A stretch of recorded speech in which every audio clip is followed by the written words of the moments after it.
Wuhan evacuation, जो China से लगभग 645 पैसेंजर्स को लाया गया, उसमें से 654 पैसेंजर्स को लाया गया, जिसमें 647 भारतीय थे।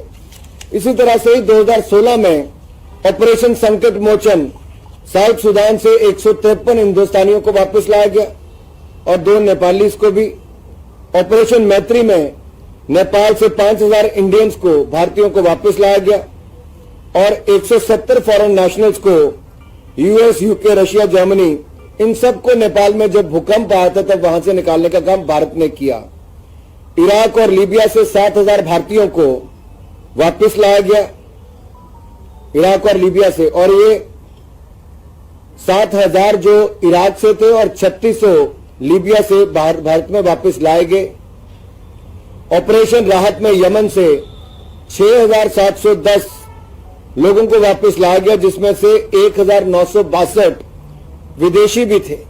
तो भारत ने हिंदुस्तान के लोगों की जान तो बचाई, भारतीय नागरिकों को युद्ध की भूमि से आपदा के समय भी और आतंक के उस घटनाओं के बीच में से भी वापस लाने का काम किया।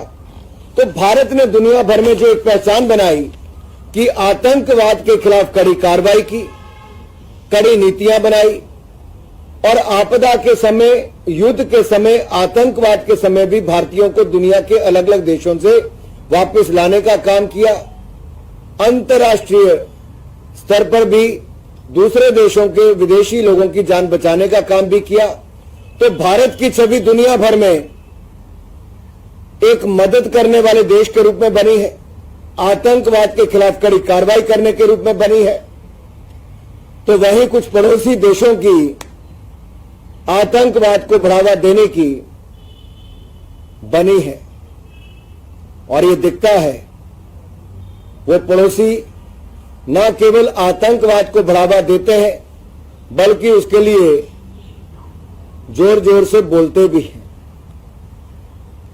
उनका चेहरा बेनकाब हुआ है, अंतर्राष्ट्रीय स्तर पर हुआ है, और ये अपने आप में दिखाता है कि कैसे भारत नया भारत, सशक्त भारत बना है। जातक विचार, वास्तु विचार, माटी परीक्षा पई संपर्क करंतु साधक नागानंद को 9439159052।